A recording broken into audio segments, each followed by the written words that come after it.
skin so gorgeous. We thank the life gorgeous. Thank the life gorgeous. I love the life gorgeous. Its torso is so tight.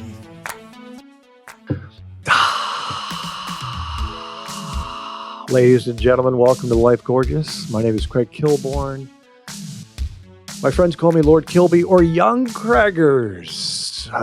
This is where I share my magical life in hopes of improving your life. One of my favorite guests, and he's only been on once before, but he's funny. He's funny. He's enthusiastic. I'm going to analyze and deconstruct his comedy today. Former professional tennis player. He played at some small tournaments down in Mexico. Ladies and gentlemen, Michael Kosta from The Daily Show. Hey, young Kilby. Thanks for having me, buddy. How are you? How are you? First of all, how are you? I'm great. And I'm not, just to add to your podcast, I was at a nice 5-star Parisian hotel. I know. And an email came through that said Craig Kilborn, and it makes me happy. Oh. Is there a better life moment than that? I agree. I was just going to do a joke about a swimsuit a model from Prague, maybe texting me, but I'm not going to do that. Okay. So we're recording. This will probably air in 2 weeks, but you are fresh off the French Open, and I want to dive into that. You were working. Was it the Tennis Channel or who were you working for? Yeah, I was working for the Tennis Channel, and I have never been to the French Open. I've been to Paris. I even played some money tournaments in Paris back when I was playing, but I had never stepped foot at the French Open, and I just love it. I love competition at the highest level, Craig. Right. That's clay, by the way. That's clay. That's red clay. Yeah. What you and your grandparents play on in South Florida is called Hartrue, which is a green clay. And this is just earth, and it's dirty and it's a mess, and you got to wash all your clothes after, and you got to clean off your shoes, and the umpire comes out and analyzes the mark that the ball left to determine if it's in or out. It's just beautiful. The intricacies of clay court tennis are beautiful. For the listeners at home who don't know, it's much slower. It's not. And I don't follow tennis anymore, but when I did, as a kid in the 70s, there was a guy who was tremendous on clay, Guillermo Vilas. And I used to watch Willie from the Pampas. He was a poet, and I think that was his nickname. So how did you get the gig, by the way? Great question. So much of showbiz feels like you're recording something in your daughter's bedroom while she's at daycare, wondering if anyone's listening. That's what I do with my podcast, the Tennis Anyone podcast. Who is listening? You get these direct messages, you get some emails, the people like it, I don't know. And then I got an email from the Tennis Channel that said, "We like what you're doing. Would you come out and do this silly little segment called Warm and Fuzzy, where I interview the top players in a really safe, warm and fuzzy environment?" And that led to more stuff. Right. So if you're doing a podcast and not sure who's listening, someone's listening, probably. Oh man. I always joke that I'm big, this podcast, The Life Gorgeous, is big in both London and Paris because I've been to both cities only once in the 90s. Actually, I think Paris was in the 80s, but I'm an Anglophile. I'm English on both sides. I love Paris. We're going to get into it because you sent me a message that made me really laugh. Okay, good. I figured you had an opinion on Paris. I just figured it. Okay, well, here, let's just dive into it now then, and we can come back to the tennis. But I like French restaurants. I like French food. It's very rich. Some of I'm going to be up in Carmel next week. L'Escargot, my favorite French restaurant. Escargot, snails in garlic and in a little crepe or a little bread or a little pastry. I just like the food. I like the language. Do you speak any French, sir? No, I don't. Okay, I was there with the traveling basketball team in the late 80s. And I said this. I learned 3 things. Tu es très jolie. You're very beautiful. Of course. Je t'aime. I love you. And carafe d'eau, which is I need some more water. So those. I mean, doesn't that just sum up you traveling in the late 80s. I love you. You're Yeah, beautiful, and I yeah. need some water. I actually said to myself, because it was in the late 80s, dance clubs were still really big, and Yeah. I was, 23 or whatever, and we go to these discotheques in Paris, the team, and the guy would go, the DJ would go, "Dress you up, Madonna," and I was like, "Yeah," and I was drinking beer at the time because I used to drink beer, Yeah. and I said, "This is ridiculous. I could do this for 10 years. I could just go to clubs because you can Mhm. drink a little bit when you're younger like that, Mhm. chase Mhm. girls, and listen to Mhm. dance music." So this is what I find absolutely stunning is Michael Kosta says, Mhm. "I've never really gotten into Paris. I've never really had fun in Paris." What does Yeah. that mean? Part of my frustration with Paris, and it's kind of like when I go to Vegas, I know there's a better experience for me out there, but I don't know how to find it. Oh, I'm intimidated, and I even can feel this way in New York City. I know there's a better Parisian experience, but I'm not having it.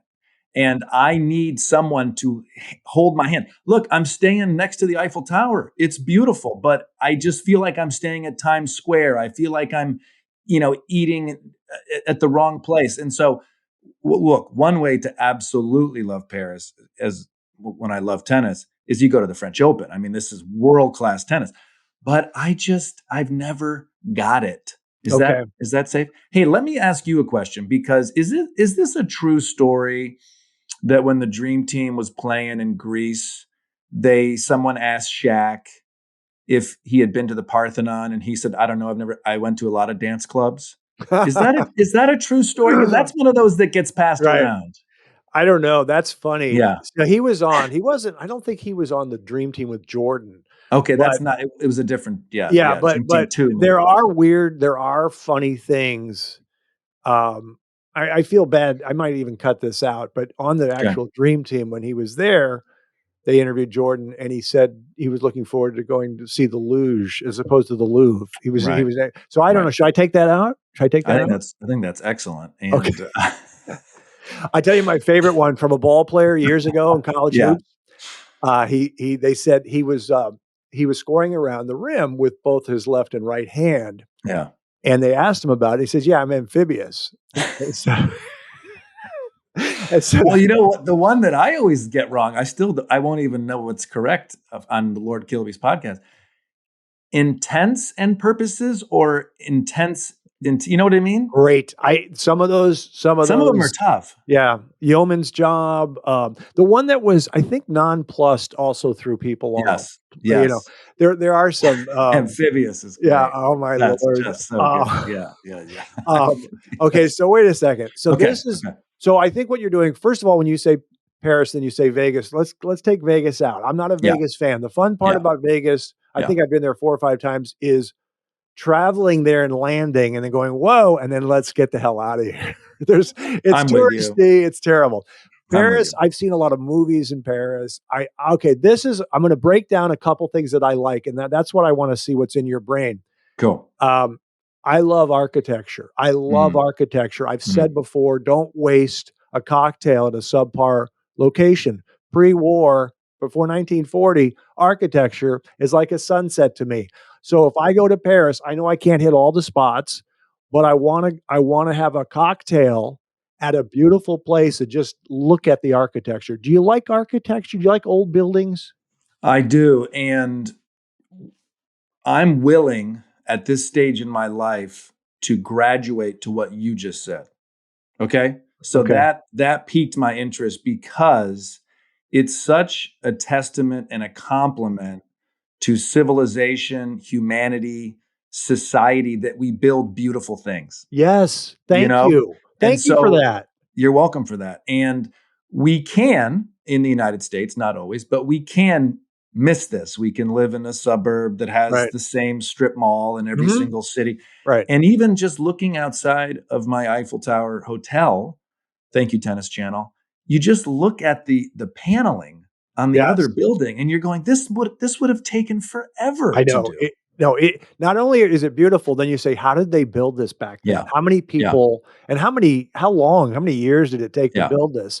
Yeah. So it moves me. I live in a Mhm. 1923 house. I can see that. Yeah. Yeah, and I love the paneling. I love pocket doors. I love the hardwood floors. They Pocket creak. doors are fun. Oh, I Pocket doors are fun. Lots of times in my apartment here in Brooklyn, we walk around and we say, "Wouldn't it be cool to make that a pocket door?" We don't know how yeah. you can do that, but it would be fun to have more pocket doors. Yeah, I joke that people say, "What do you do now that you don't do a show?" I say, "Well, I still make grand entrances through my pocket doors on the weekends. I come out in a robe and I'm playing my Right. jazz music, and it's Right. exciting." I wanna get wait. So we were talking about architecture. So Yeah. I've also said this. So Yeah. my significant other, Princess Cherry, she Mhm. likes camping. She likes nature. Okay. Okay. And I said, and my favorite place is Carmel, and it's on the coast and it's on the Right. water. But Right. when I see the jagged rocks, I love it. I love it. But I Mhm. need a nice restaurant or Mm. bar there. I need some man-made Mm. architecture. It Mm. really, it makes it complete that they built it right there on the cliff. I Mm. like that. Mm. So one of my questions to you is this, and again, it doesn't really matter if you're single or married. I'm going to get Mhm. into that a bit. Mhm. But do you ever wear I think my dad taught me this because we would go bar hopping and piano bars when we were in high school, but I didn't drink and my brother didn't drink, but my dad would drink in moderation, never saw him drunk. But my dad played piano by ear. I came from a musical family. I'm not musical, but I just love Bill Evans jazz, Miles Davis. I love all the old standards, Sinatra, Nat King Cole. Does Michael Kosta own a blazer? Does he put on penny loafers? Does he put on a blazer and go have a cocktail at a piano bar? You ever do that? I think the short answer is no. Ooh. Here Okay. is the more complicated answer. Okay. Um, Michael Kosta is and has been reevaluating his relationship with alcohol. Okay. Okay. Okay. Okay. So there's been, coming up in the comedy club days, there was no shortage or reason not to sleep all day, drink all night. So we're kind of in that process. I speak openly about it because I think everybody should have a reevaluation of all things they enjoy in their life. Right. I'm more a blues guy. Oh, Okay. okay. So much so that before we had kids, my wife and I went to the birth of blues, Clarksdale, Mississippi, where supposedly Robert Johnson sold his soul to the devil at the Oh. crossroads. Oh. I love blues. So Michael will go. You think the thing about blues bars is you don't put on petty loafers Right. and a blazer. But I love a nice whiskey. I love listening to someone's plight, someone's Oh, demise. yeah. We don't got the money for rent. My baby keeps cheating on me. Right. Daddy left us. I love blues. Right. And I don't know if that answers your question, but No, it's different. I mean, it does help me mhm, understand what mhm, what you enjoy, and yeah. some people won't relate to some of the stuff. I love Tony Bennett. Now I do, Mhm, but mhm, so you don't necessarily the old standards might not do it for you. Maybe it's a memory of my dad. Maybe it's something yeah. I like.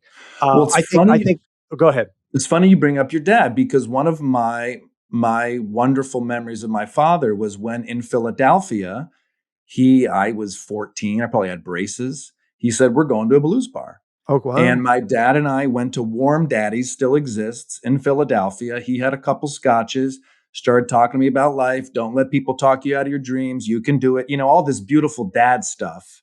Meanwhile, the guy on stage is talking about how the floors in his house are dirt. And so maybe it is a dad. Maybe it Yeah. is a dad thing.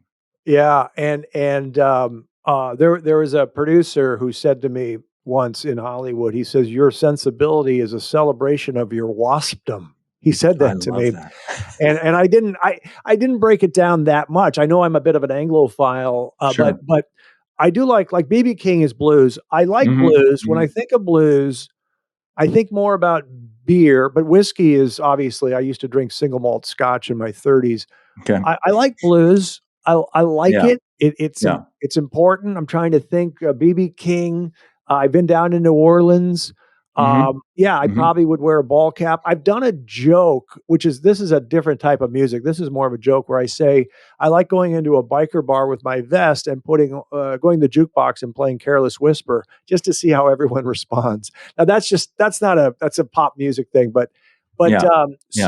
so Paris. Jazz complicates me, much like when you in the last Lord Kilby podcast told me that Casablanca was the greatest movie, and I said I believe that Along Came Polly was. I do think there's a comparison of jazz to blues. Blues is simple. It's Right. hooky. It's Yeah, easy to they wrap repeat your it. head around. My girl left me. My Yeah, girl left me. My girl yeah, left me. yeah, Right. But it is visceral. It moves you. I yeah, get it. I respect you for telling me that. I like that. yeah. I've had my friend Michelle Beadle on who likes, Mm, what are they called? Hair bands. She likes those mm, silly mm, ass Lover mhm, Boy or whatever mhm, those groups are. mhm, And that completely throws me off mhm. because I don't relate to that at all. I do relate to blues. But I think you're putting pressure on yourself in Paris if you like. I don't know if you're a bit of I don't use the term foodie, but fine dining. If you like Mhm. to, it's so much fun to put on a blazer, Mm. especially custom made when you're 6'5", and go Right. into a nice restaurant, breathe, Yeah. relax, take it Yeah. all in, Yeah. have them wait on you and go a little overboard as they Yeah. lean over and give you things and act like this butter is the greatest butter in the world, Mhm. flown in from wherever. Mhm. Mhm. So that's the kind of stuff. I like um I like world class. Okay? If it's the butter, let's hear about it. If it's the chairs, one of my favorite things about a nice restaurant is the comfort of the chair. And you're 6'5", I'm 6'4". Lots of times I determine if I like a restaurant by how my elbows felt. Oh, that's interesting. I You like know, that. I like what those details. what is that restaurant on Beverly? And is it called Jar? Yeah. And they've got these excellent seats. And I Yeah. just remember my back felt supported and my elbows were good. And of course, the pork chop was delicious and the wine was great. But I just was like, this chair, I want to bring this chair home. That's a comfortable place. I actually Yeah. think it's carpeted. It's Okay. and I love the lighting. The lighting has to be Yeah. dim, and Yeah. I like all that stuff, and you're right, and I've done this. I don't know if you've ever done this. I'm very particular. So, Sure. when Sure. you sit at a restaurant, sometimes I try not to do it because 'cause it'll bother Princess Cherry if I can we just move? I know we chose this. Can we move to another seat? I'll just do it one more time, I'll just move. I rarely do that, but it does take me a while to find the seat that I want, and 2 things I wanna do.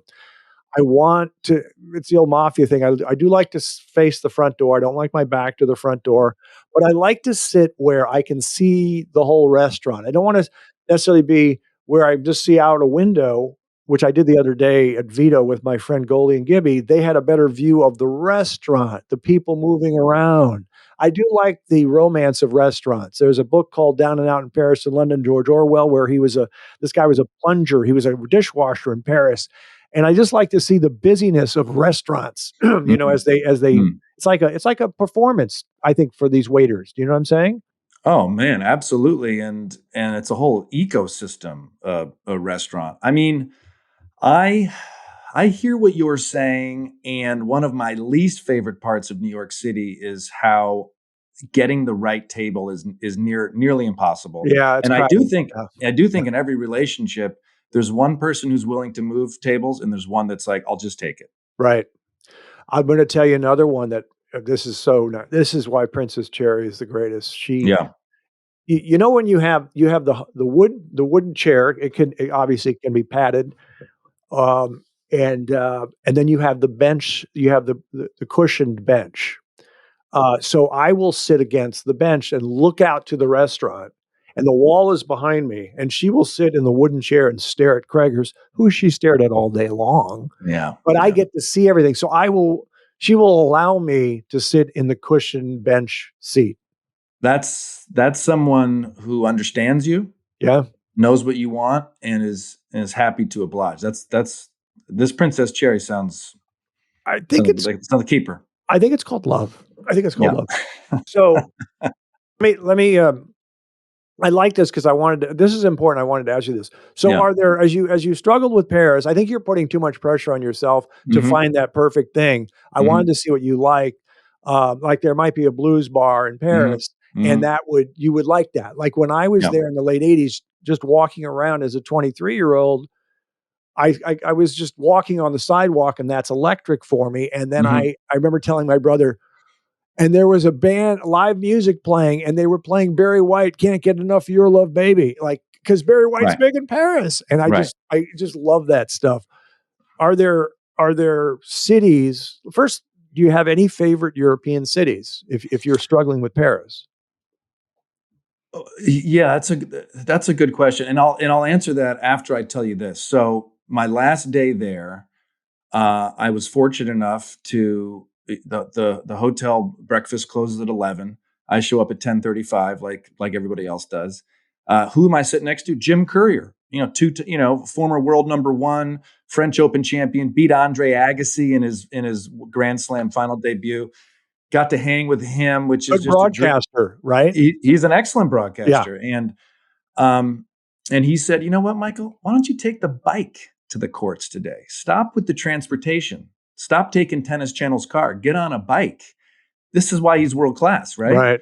So I get on the bike and I go to the tennis courts that day, and that was my favorite day in Paris because I got lost Right. on the bike, and that's exactly the point. Yeah. I'm going through parks. I'm Googling a statue of Jean de La Fontaine, some poet. I don't know who. Now I'm reading his fable. This is the Right. point. You got to get lost in this You stuff. got to And I be like wasn't. a young Yeah, tourist, a yeah, young guy out of college.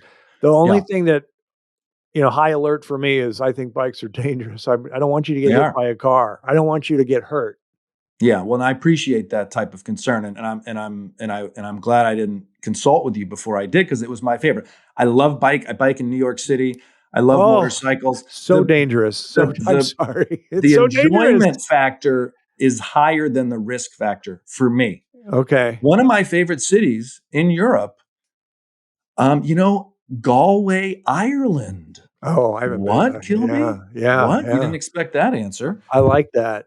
And I also love London, but just because I've been to Wimbledon so many times, but as an American, I can feel very intimidated by Europe. Yeah, I hate to admit it. But I do feel like they know more than me. They were here first. They fought the yeah. world war. And as an American, sometimes I feel like, oh, geez, yeah, I'm not really sure what to do here. So I've only been to London once in the '90s. I don't travel a Mhm. lot. I don't fly a lot, but I'm an Anglophile. I love all the British actors, Mhm. Richard Burton, Peter O'Toole growing up, and I just like it. And so I don't you've probably been there multiple times. You say Wimbledon. So I don't know. I know it's very pricey, but don't you just love the language, the accent? Don't you just love Oh chatting with the man, locals? when I chat with a local English person, I just want their wit and their Oh, brains to rub off on me. One of the funniest heckles I ever got, and I was in Dublin at the Dublin Comedy Festival, and it was my first set in a while, and I wasn't having a great set, Kilby. I hate to admit it. Okay, and I'm doing okay. I'm doing fine, but I'm not doing the standard that I was expecting of myself. And this woman yells out, and it was the funniest thing my whole night. The funniest, biggest laugh I got was from the heckler, and that's how sharp they are. I mean, oh, obviously, I'm talking about Ireland now, as opposed right. to England. They have a storied history, but it, there's just a different level of wit and sass and 100%. intellectualism, which I appreciate. Yeah, I wish I could remember this. There was a British makeup lady filling in one day at the old CBS show, and I can't remember the joke. She just was so witty. Somebody said, "I don't want to disturb you guys. I'm just going to slip a note under the door." And she goes, "Oh, that sounds." She made it like it was the guy was flirting by slipping a note under the door. I haven't had that happen in years. But she was. It was just there is a British wit that's just there all the time. It's organic. I'm going to go back to something Okay. because you mentioned you're revisiting your relationship with alcohol, and I always Sure. tell people uh, on this podcast, one of my mottos is drink in moderation. Hmm. And I tell the young people, don't chase the night. And I beat Mm. I beat myself up in the past if I drank too much. And I don't say, oh, Mhm. that happens. I go, don't let it happen again. Mm. And I've been fortunate where I just have one martini a week now, which some of my friends can't do. So Mm. I have friends that I have so much respect for them. They're clean and sober. My buddy Goldie, he's been on Mhm. the podcast. I saw him the other day at Vito. He had a seltzer. He hasn't had Mm. a drink in 2 years. He's 50 years old. He hasn't had a drink in 2 years. Good for So him. when you were saying you're revisiting it, what does that mean? Well, and that's the $1,000,000 question. I think I talked briefly previously about the risk of riding a bicycle in New York the reward of riding a bicycle in New York is still higher for me than the risk. As I got older, the enjoyment of alcohol was coming so much lower than the pain. Okay. And for me, it's physical pain. It's the hangover. Starting to get anxiety the next day. Kilby, I used to get this. If I were to get drunk the night before, the next day I would kind of feel okay, maybe have some stomach, whatever. But then this kind of dread would kick in the next evening. I finally just said, "What? This isn't. I'm not having as much fun now." When I was 20 years old at University of Illinois playing tennis, I had a group of drinking buddies. The enjoyment factor of alcohol versus the pain, it was vast differences. Right. Well, yeah. So I'm still kind of, I like that you're saying never saw my dad drunk. I like that I only have one martini a week. Now, for me, when I had one martini, it usually means I want two. Don't you want to have two? Well, that's the key, and that's where I Yeah. know my dad used to say we have to watch ourselves, but I have friends that would just simply tell me, "I can't stop." And that's an Yeah. issue. So that's a different Yeah. level. Yeah. I'm gonna break this down a little bit because I think this really helps different people out there because it is a problem. One bartender said to me, "We're all functional alcoholics." I don't Yeah. really care what the definition of an alcoholic Yeah. is. I had a guy tell me years ago, I thought this was kind of ridiculous, and it was from a therapist who told this guy, and then he told Mhm. me, Mhm. "If you only have one drink a year, but you have to have it, you're an alcoholic." Okay, I don't care about that. I care about what it does to my body, and I care about being careful with it. So I'm fortunate my tolerance is down because I don't drink as much. So if I have a vodka and a red wine or 2 red wines, that's my max. And if I might feel okay the next day, even if I didn't eat properly or drink properly, water, hydrate, I might not feel good. So I've cut way, way, Mm. way, way Mm. down, Mm. but I still enjoy it. Now, here's the key. Mhm. What I would suggest to you, just Mm. don't do it unless you really want to. But Mm. there was a guy, a comedian named Tim Allen, the famous comedian. Sure. He's clean and sober. Yep. And we were chatting once, and he said, "Oh, he said he was crazy." He said he'd be in the limousine when they were doing the sitcom and going up and down Sunset Boulevard, just drinking and being crazy. I said, "Do you ever miss it?" Because he's clean and sober. He says, "Only when I travel. I get to Hawaii, fly to Mm. Hawaii, get in the lobby. What are we going to Right. do?" And Right. you can't drink. So that's why I say to you, Interesting. sir, Yeah. don't waste it. Don't waste it at home. I rarely drink at home, but Yeah. I can handle it. I knock on wood. I can handle it, and I cut way back. And when you say the next day, the anxiety, even now, when I have a vodka, I don't necessarily sleep as well. And I wake up in the morning, and because I guess alcohol is a depressant, there's a little more negativity in my head Yeah. after a night of drinking as opposed to 5 days without drinking. I'm having my coffee. I'm ready, I'm ready Right. to write a masterpiece when I Right. write my book. So I just say be careful. I bet you money you probably drank more in your 20s than I did because I didn't drink as much in Yeah. my 20s. Here's what I wish someone would have told me when I was 18, 19, 20. We Right. were collegiate athletes. It was a binge drinking situation Yeah. because you only had one night off. Right. So we got to make it the big night. Is I would just say your body and your mind will begin to process it and like it less. So you have to and I feel this way about sugar, about lemonade, about working out, about traveling, about the cars you drive. You constantly need to be reevaluating your relationship with this stuff and just open your mind, everybody, talking to myself as well. Open your mind to the idea that every couple years, check in on stuff. And Right. that includes checking in on what you consume. How about that? I like that a lot. I totally agree. And you said a few things there. First of all, you said sugar. So I don't have a sweet tooth and I loathe sugar. And I don't like sugar in salad Interesting. dressings when I go to restaurants. I loathe sugar. I like savory over sweet. I eat too much Okay. cheese, but I can Okay. cut down on the cheese. Okay. I can Okay. be really, really disciplined with eating.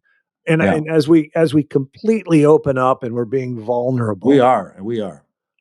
what I don't do enough of in my life is Mm, stretch my hamstrings. I have terrible hamstrings. yeah. I could work out a little more. I'm a slender Okay. guy. Yeah. I don't go to the gym. I don't have a gym now. I used to always go to a gym. Nothing Mm, happens when I do curls, but I feel right. better about it. Right.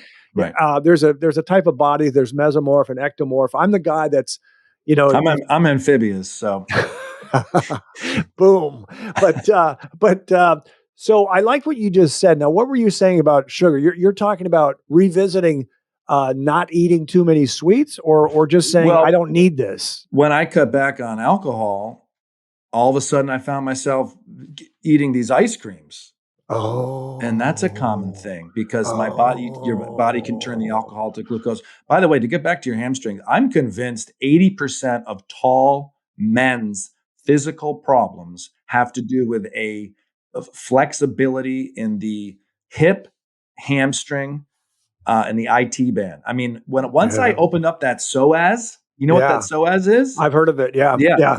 and good luck spelling it. But once I've opened up my psoas, my life changed. And how do you open it? Is that with a guy doing that? You ever heard of rolfing, rolfing is where they take their Yeah, forearm and they rub your hamstring. They like push through all the yeah. tension there. I didn't do that, but I just found the right yoga class for me on the internet, Right. and it really focuses on hips, hamstrings, and psoas. Now, to bring us full circle, Rafael Nadal, four-time French Open champion, who didn't play the French Open this year because he was having surgery on what, Craig? The Uh-huh. psoas. Okay, this is an Oh, important part of the body for men.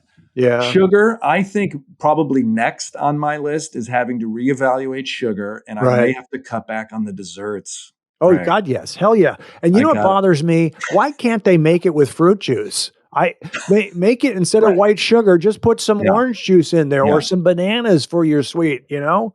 Well, Uh, Big Sugar is like the mafia. And I once did a piece at the Daily Show with Roy Wood Jr. where we went down to Florida because Big Sugar over fertilizes their crop. The crop moves down to Lake Okeechobee, which is the bathtub of Florida. Then it goes. Once a big storm happens, all the water filters out to the ocean, which the water is now filled with too much fertilization from Big Sugar. Anyways, oh, we went to interview a journalist who was very chatty on the phone before we flew down there about being critical of Big Sugar. As soon as she got down there, she tightened up. She was afraid to speak critically. Turns right. out Big Sugar had reached out to her and said, "We hear you're doing an interview. Why don't you watch yourself?" Oh, Okay. yeah. Yeah. Sugar is a whole nother discussion. I'm going to do a whole podcast with you, Craig, about Big Sugar. Yeah. Well, it's addicting. And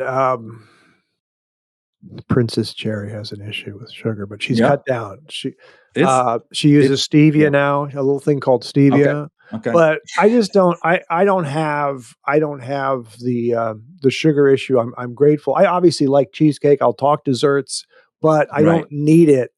And the one I always say that, like, if I'm going to be reckless eating, it's usually an entire bag of white cheddar popcorn. Interesting. That's what Okay. I'll do. You know, Yeah. and I'll put it all over myself, and I go Yeah. outside and I rub it off, and I feel like a young kid, feel alive. I wanted to say one more thing. Sure. To the people listening, it may seem like we're jumping around, but Mm. Michael is stimulating certain things and certain ideas that I have. So we both have what we call agile minds. So just keep up with what we're doing right now. When you were This is talking, how I like to talk. yeah, yeah, You let it go. yeah. You let it go. Very undisciplined. No, just kidding. You mentioned revisiting when you were talking about the sugar and stuff. I Mm. thought you were saying something else.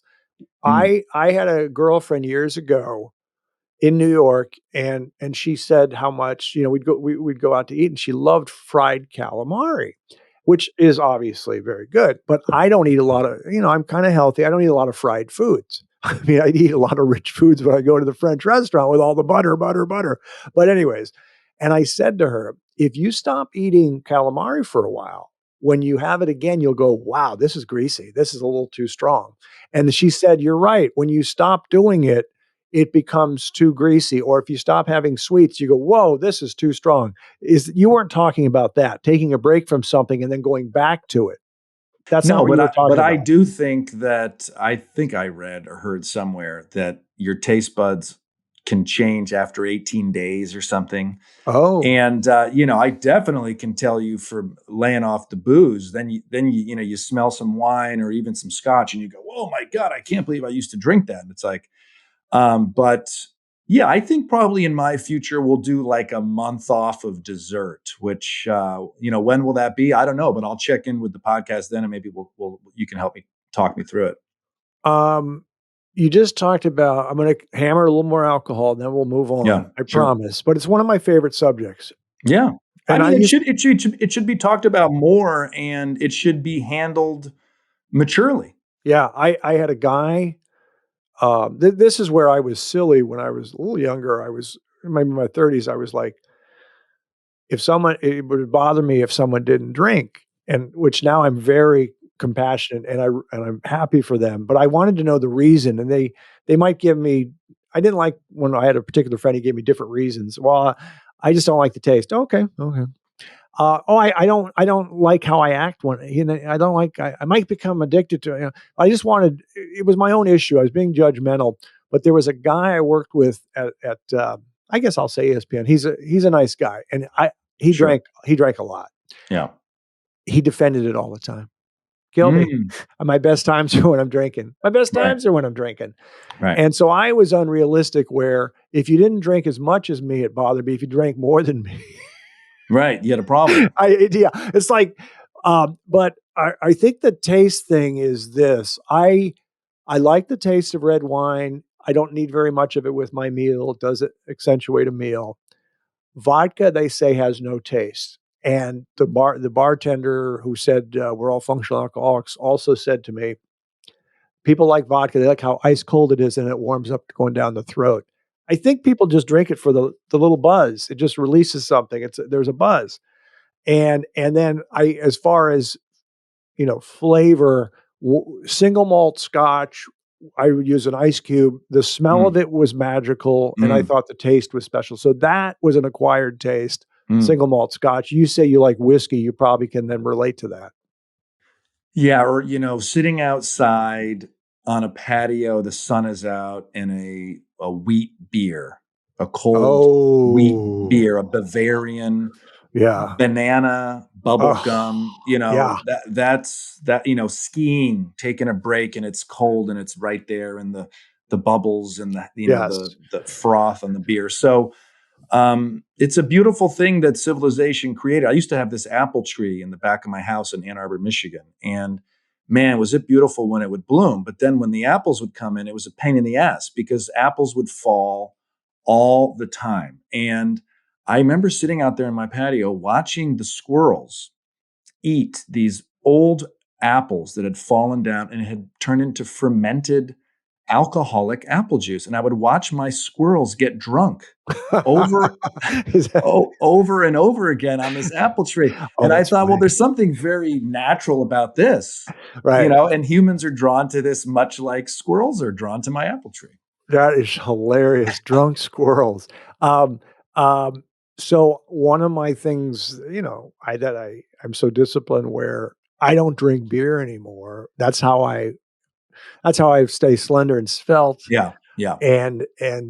But I often will say, obviously on a summer day, the most refreshing alcohol is an ice cold beer. Mm. And there's this place in Santa Monica on Montana Avenue called Father's Office, and they have the best hamburger in town, Yeah. some Don't say. ask for ketchup.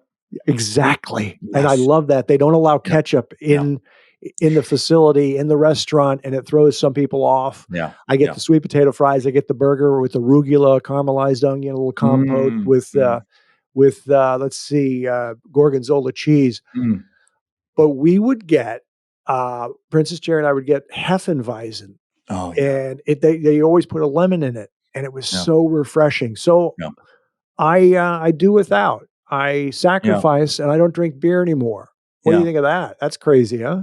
I think you are accommodating and adjusting according to where you are at this time in your life. And you talked about when somebody would say, I don't drink, and then you would be judgmental, that was very self-aware of you. I always find when I say to people, hey, I don't drink, you can immediately tell the people that are totally fine with it, don't care, Right. don't ask another question. You're still my friend. Let's hang out. And there's Right. always one or two people that have to really get in there or find out why. And what are they really communicating?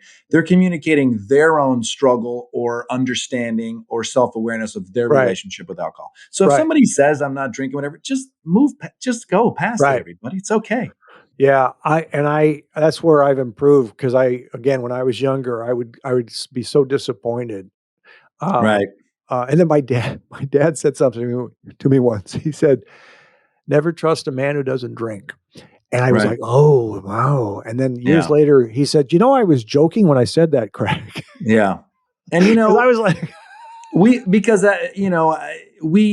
just remember this stuff, especially if you have a great dad. I had a right, great dad, but then now as I'm a dad, I'm going, sometimes he was wrong, and "Oh everything God, he said yes." shouldn't be chiseled on Oh, stone. And so it's important to give your parents grace and also give them, they made some mistakes too. They said some dumb stuff too. oh, big time. No, I always kinda knew he was extremely funny, very bright.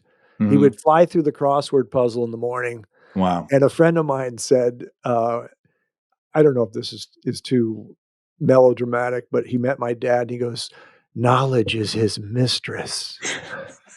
Because my dad could talk about any subject. He knew Right. everything about Right. everything, traveling and everything. Are you a Um, crossword guy? Because n I would I love to be good at crosswords, but I had struggle. I'm with you. Mm, I like to joke to my friends I'm not well-rounded. mm, I just there's so many things that do not interest me. Then I have passions for jazz, architecture, comedy, old movies. mm. Um, my wardrobe, one day I'd love to just show you the wardrobe. I'm I'd kidding. love to see it. I'm What when you say architecture, tell me some of your favorite buildings in LA. Can I ask you that? Is that something that you have? Do you have? Yeah, yeah. I was trying to think if there's some you live in Manhattan, correct? I live in Brooklyn. Okay, that's right, Yeah. that's right. But if there's something in New York, because I would love So, to revisit that, maybe let me reevaluate. give you one that Mhm. I like, and I haven't been back to New York in a while. It's funny because as I keep learning, like, if I go back now, there's some restaurants and buildings I would go see because I know more now. It is called, it's a hotel, St. Regis. So it's on the east side. Oh. It's beautiful on the outside, beautiful on the inside. And then the King Cole Bar, which is not particularly big, has a huge, beautiful mural. I also believe it's one of those tight carpets, those tight Yeah. carpets where Yeah. and it's really comfortable. Yeah. And they say they invented the Bloody Mary there. That's their claim to Wow. fame. There's an Wow. argument. Was it in Paris? Was it in New York City? And I had a date with the calamari girl. This is years Sure. ago, Sure. and we started at Bobby Flay's place, whatever that's called. It's on 14th Street. I'm forgetting what it Mesa Grill, and we bar hopped, and we ended up at the King Cole Bar at the St. Regis Hotel. This is in the 90s, and Mm. she said that I announced to her that I was now going to kiss her, and she liked that, and I kissed her. That's so Kilby. I But love but but who was it. the seat over, a couple seats over there, smoking a cigar, because you could smoke in the Right, 90s. right, right. Alec Baldwin. And I just Unbelievable. remember what a great New York scene. Alec Yeah. Baldwin smoking a cigar, King Cole Bar. And I announced that I'm going to kiss this lady. I love the announcement. That's classic. Um, so, okay, so let me just think. So, have you been to the Polo Lounge at the Beverly Hills Hotel on Sunset? That's the pink Yeah. hotel. Yeah. Okay. Yeah. That's a great Yeah. vibe there. Yeah. Let Yeah. me think what else. Um, I mean, some of the buildings are okay. I don't know, like Musso and Frank inside is Mm, very special. mhm. The old Yeah. booths. Have you been inside Musso and Is that Frank? Hollywood Boulevard? Yeah, that's up in Yeah. Hollywood. That's a That famous. place is very cool. That's where they filmed a scene from Once Upon a Time in Hollywood. Um, Now I'm forgetting. Obviously, the Chateau Marmont is Yep. very special. Have you been Yeah. there? Yep. You, Absolutely. you, you Yeah. like inside there? The Have I been up top? I think I just went down to that kind of beginners amateur hour bar down below on Sunset. I don't think I've actually gone up the driveway. I'm not sure Yeah, what that is then. Okay, let me yeah, just think. yeah. So a lot of the buildings built in the 20s, I'm just trying to think, because some that's the thing. So I usually you go to restaurants, not all restaurants are in historic buildings. There's a cool one right near where I live called Republique, and that's on La That Brea. It place used is to, sweet. That place is amazing. yeah. Um, there's one issue, and I know the owner, but I hope he doesn't hear this, but it's fine. But he had a family member do the bar stools, and they're wood, and they are a little uncomfortable. And I Oh, but it's a great restaurant, one of the top restaurants, yeah. and in Los Angeles, he also has a great French restaurant called Bicyclette over on Pico. That's Okay. really nice. I'm just Should go trying to there. think. It's funny about the seating. I'm telling you, I Yeah, always remember stuff compared to the seating. right. That's interesting. Maybe it's because we're tall. Maybe because Yeah. our hamstrings are tight. Do you know San Francisco at all or not? I've performed at the Punchline many times. I've Right. biked around there, but I can't tell you a whole lot about it. But what Okay. pops out in your mind there? Well, I lived there in the late 80s Okay. out of college. My brother was a software engineer down in Silicon Valley, but he was living in the city. It's called Right. either San Francisco or the city. It's not Okay. called Frisco or San Fran, just for you people. And he picked me up at SFO and we drove into the city and he saw my mouth drop and he said, "She's a beautiful lady." Right. And it was my first American city that I was living in as an adult. I was right out of Mm, college. mm, But I now, as I'm older with a little more money, I hang out at Nob Hill. So mm, Nob Hill has three great hotels. The Fairmont, Julia Morgan designed it, great hotel. The Mark Hopkins, which is the top of the Mark, they have a bar up there. It's a little touristy. And then there's this place that's closed, but is now has new ownership. It's going to reopen. It's called the Huntington Hotel. And so these three hotels are right there on Nob Hill. And in the Huntington Hotel is called the Big Four Bar and Restaurant, named after the four railroad barons, Crocker and Leland Stanford. They did the railroads, and Leland Stanford opened Stanford University. It's paneled with a piano bar. It's dark, green leather seating. It's my oh, favorite place to have, and they have these little Nick and Nora martini glasses. My yeah. favorite place to have a martini, and I can't wait for it to reopen. But that's the old school kind of thing I like. I love that. I Yeah, love that you mentioned green leather. yeah, I'm yeah, in. I'm in. yeah, yeah. And in fact, I'm supposed to at some point, whenever the Daily Show comes back, supposed to do a piece out in the city, San Right. Francisco, and I'm going to check Oh, that place out. yeah. It might not be open yet, but Right. I'll send you pictures. It's so Okay. beautiful. Yeah. And there's also a place called Bix BIX that's down on Gold Street. That's in an Okay. alley, and it's a huge. It's just wonderful. I'm just trying to think because I don't go back to New York. There are places that I mean, people took me to the Harvard Club when I was there. I went to the Hmm. Princeton Club.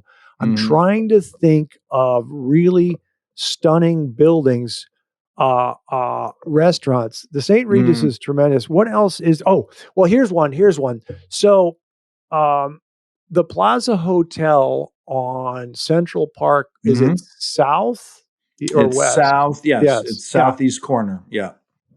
So they filmed North by Northwest there with Cary Grant. So I used to go into that bar and see the paneling. So that's a beautiful hotel, Okay. obviously. Yeah. Did you ever frequent, no longer in existence in either New York or LA, but I feeling because you mentioned green leather, did you ever frequent the Nomad? I don't know the Nomad. Okay, there was a great spot in New York City, and there was also one downtown LA because there are some really cool spots downtown LA, but the one in downtown LA didn't make it. And I'm just curious if Lord Kilby ever experienced that, but sounds like he didn't. No. Yeah. So I have a thing with New York where I lived there for 3 years in the 90s, and I have friends that still live there. And we don't do it anymore, but it's an argument, LA versus New York. And I don't do that argument I anymore. like that. You've tapped Yeah, out of that. yeah. Yeah. This is what I say to them. I say, listen, I'll readily admit that New York City is probably the greatest city in the world, maybe followed by London. Some will say London. That's fine.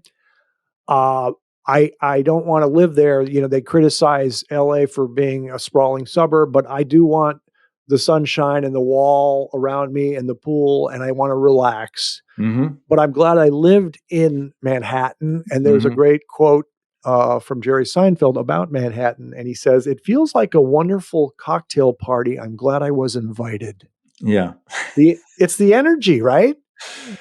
It is, and that energy can wipe you out. There's a difference between spending a nice 3-day, 3-night weekend in New York City and living there full time, raising a family, working 2 jobs. So I compare COVID lockdown. I would get on a Zoom with New Yorkers and Angelinos, and New Yorkers are stuck in a pipe closet somewhere, and everyone in Los Angeles had an avocado tree behind them, sitting in their back patio smoking a cigar. So I vibe very well with LA. Yeah, I just Is this a remembered. set you have, or is that actually your house back there?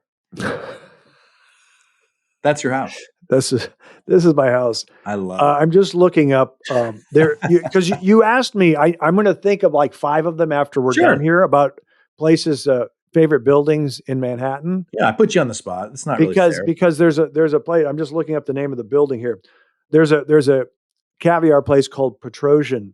Yeah, that's right down there in 50s. Yes, and I just want to tell you probably. that. There it is. Okay, here we go. Let's just look it up here. ALWYN, Alwyn Court. That's the building. Okay. And it's French Renaissance style. Mm. It is. I mean, the facade is amazing. The outside is amazing. I don't. That's what I'm saying. Yeah, I've the never outside. even stepped foot inside. Yeah. Yeah. I mean, you can't see I that, know. but it's like really, really. I'm showing the young people because I have a high def. It's really nice. Okay, so I wanted to move. We got to keep it moving. We're having a lot of fun. I wanted to talk a little about your stand-up. I find you very funny. Thank you, Craig. I don't know if deconstructing is good, but you do your delivery. Are you annoyed? We're driving. It doesn't matter. We're driving. Right. How would you describe? Is it incredulous? Is it annoyed? Is it enthusiastic? What is it? And does it ruin it to deconstruct? No, it doesn't take away your magic. It doesn't ruin it. I do think as a performer, much like an athlete, you've got to let the instincts take over. And I haven't necessarily defined my comedy in an Excel document saying we are these 3 words. But so I try to let the instinct take over. And, lots of times, maybe you'll relate to this. I'm sure you will. Lots of times I won't perform for a while and I'll be getting on the train to go do a couple spots in New York City. And then I'll get done and I'll go, God, I just forgot instinctually that you're funny. You know how to do this, Right. And it's like, I hate to sound egotistical, but it's like, I grew up in a big family. You made fun of people. I then was a tennis player involved in a team sport of college. And you talk shit to each other. That's Right. how so I like sardonic. I like sarcastic. I like egotistical. I think there's nothing fun. I think there's nothing funnier than an arrogant person, because at the end of the day, we're all done. We all, we're not going to make it. So, I don't know how I would describe it, but I'm just trying to get as close to me as I can up there, and that can be hard. Yeah, it's funny. It's the energy. There are these 2 things. There's the cleverness of the writing. Seinfeld will craft out the jokes. Mm-hmm. And then there are guys that have delivery. Some people have both great delivery and great writing, but there are guys that are not necessarily doing stand-up, but they say things funny, like Will Ferrell, Bill Murray. But the way you talk when I see you on stage it's just funny. I mean, I can't really. I'm trying to think of what it is. It's just like, you do this thing, and it's like, Right. I think it's an energy level of an enthusiasm. So my question is, were you funny in elementary school, junior high, high school? When were you funny? Yeah, I think I was always funny, but my mom will still to this day say Michael was my most serious child. There's 4 kids. I do truly believe in some capacity I am doing stand-up comedy to try to get mom and dad's attention. I was loved, I was cared for, but in a house of four, it was just a zoo, man. It was a zoo. And we didn't say I love you. We teased. That's how you said I love you. So my report card in elementary school, it was always if I was absent, the next day the teacher would write or call and say, yesterday we got so much done because Michael was gone. It was a disruptive. And I do think that stand-up comics were not the class clown. I think the class clown is, Totally I don't know, agree. fart noises, whoopee cushions. I don't know. Totally But agree. yeah, the funniest people were kind of a little clever. They Right. would sit back, they would observe, and then they would hit you hard. So Right. I guess the short answer is I always valued humor and I always wanted to be funny. And sometimes, especially at the beginning in my comedy career, that could come across as maybe being too aggressive with the comedy. But I think it's just really important. I think it's really important to try to be funny. Yeah. I have to do this thing where when you stimulate me with a couple things you said, I have to sometimes jot down. I want to remember. You Please. just said two things. You said, the class clown wasn't the funniest guy. 100% right. So I years ago I would read biographies a lot growing up just to be inspired. And Jackie Gleason was somebody who had unbelievable delivery. The Honeymooners. He would blow up at Norton, and it was so funny. And he wrote in his book, he goes, I can go to a party tonight, this weekend. 10 guys at the party are funnier than me. Right. But I'm the one doing it on stage. Right. And I always like that. I love it. Don't necessarily waste all your jokes or don't think it's that satisfying to be funny at a party. Work on your stuff, work on it. But you know what I'm saying? Don't try to just completely dominate and be satisfied. So he's doing it on stage. The other thing I like that. the other thing you said was you teased the family. You didn't say I love you. You teased, and that was how you said I love you. Totally agree. So my dad was so funny. Yeah. I got the job at ESPN. I went from local TV in Monterey. I told him, he said, now you become a national embarrassment to the family, son. Just funny guy. I didn't say I love you to him. Right. My brother did. My brother Right. called him every 3 months. I called him every day. Right. Yeah. That's how funny. he knew because I Yeah. loved him. We were so close, Yeah. So I And I like had a girlfriend in college that was always calling home, love you, love you, love you, love you, Right. love you, I love you. And Yeah. it's just like, and then of course she seemed like she hated her family. And that wasn't how the Kostas did it. Now I could have told my dad I loved him more. Let's just put it that way. Yeah, I did it at the end, and he Yeah. knew it, and it was Yeah. great. But wait, you just reminded me. Oh, I used to say this, and I still I believe this. We're obligated to love our family members, Right. But do we like them? I liked my dad.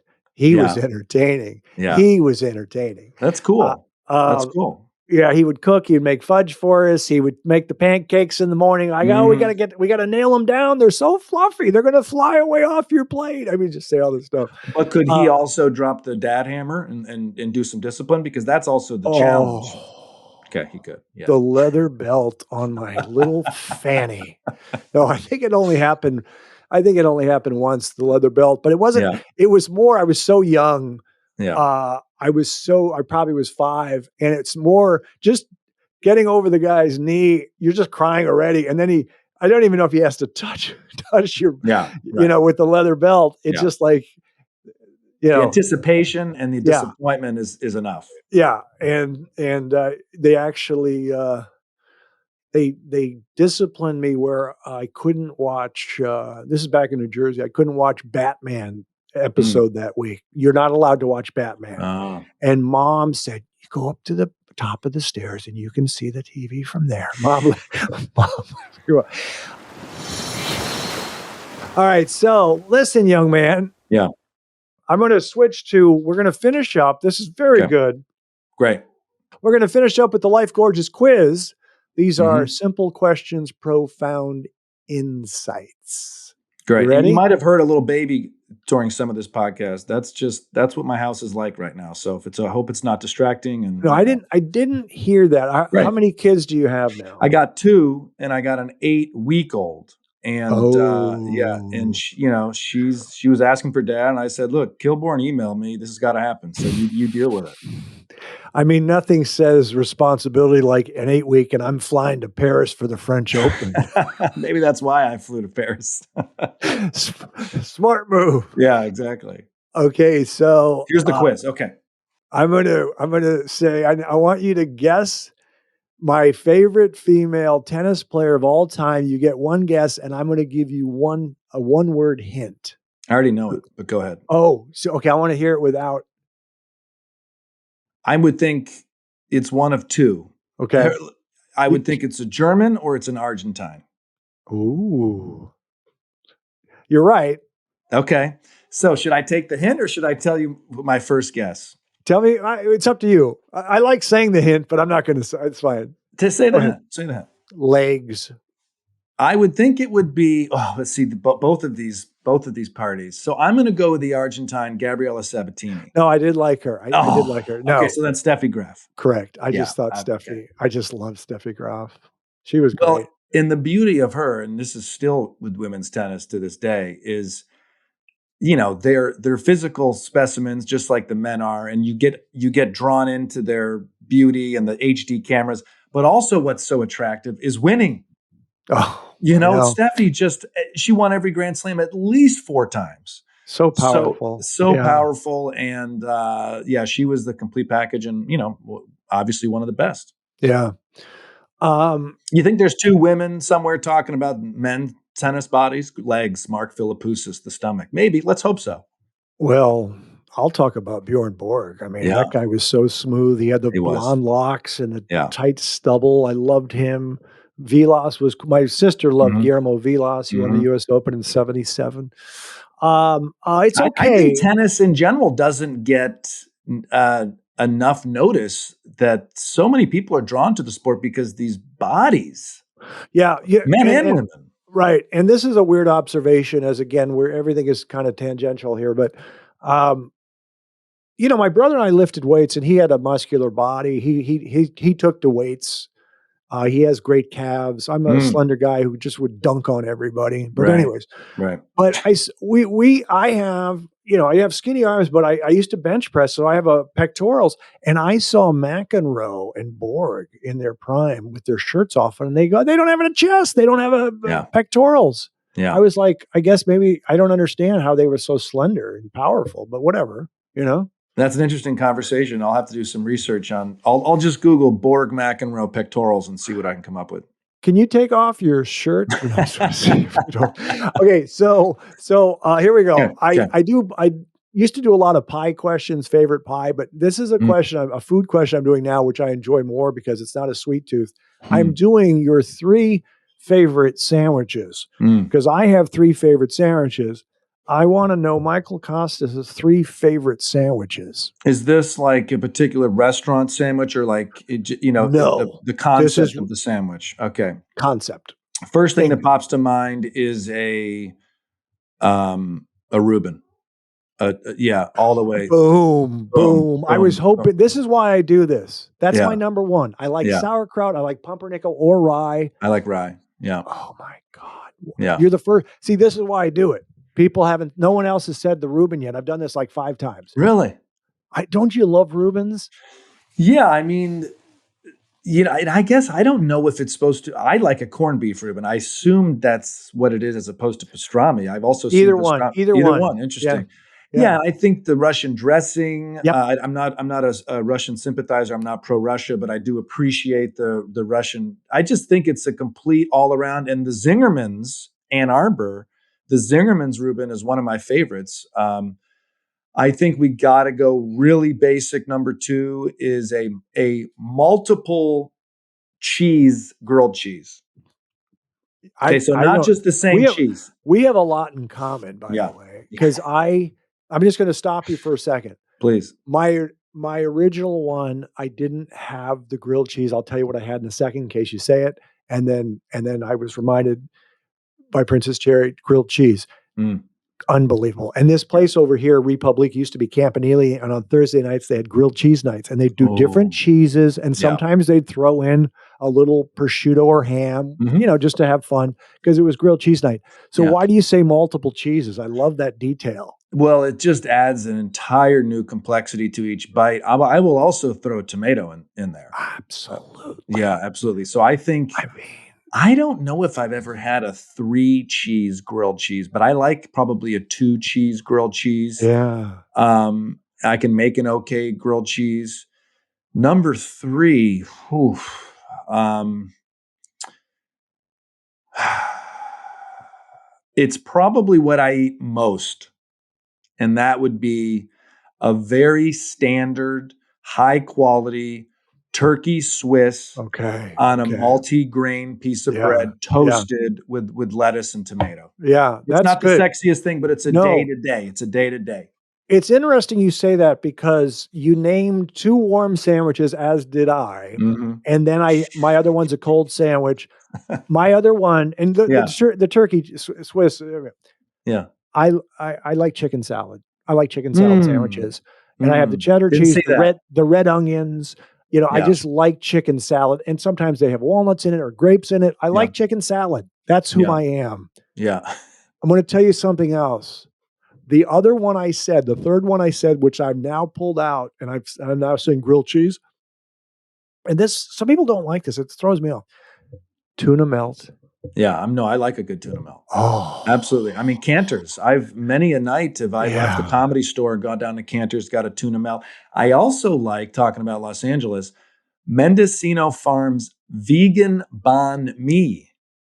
Ooh, that would have been a good choice. A banh mi would have been. I bet you no one has ever said banh mi to you. No, and I want to know exactly what it is because I know what a Monte Cristo is. That's the deep fried ham and cheese. I've never even had one in my life. I probably will. But tell me what that is. And I haven't been to Mendocino Farms in ages. Go ahead. Tell me what it The is. vegan banh mi is a banh mi, which is a sandwich that exists because of the French occupation of Vietnam. So you take this Vietnamese flavors, pork, sauces, and you add a French baguette to it. You know, um, Oh, but the vegan banh mi is no pork. It's a marinated tofu, a delicious French baguette right. with other fixings, and I just love it. And That's great. yeah, I like so that. it's I funny like even that. that this even came up. That this even came up today. Oh, So 2 more. yours are a Reuben, a grilled cheese, and a chicken salad. Yep.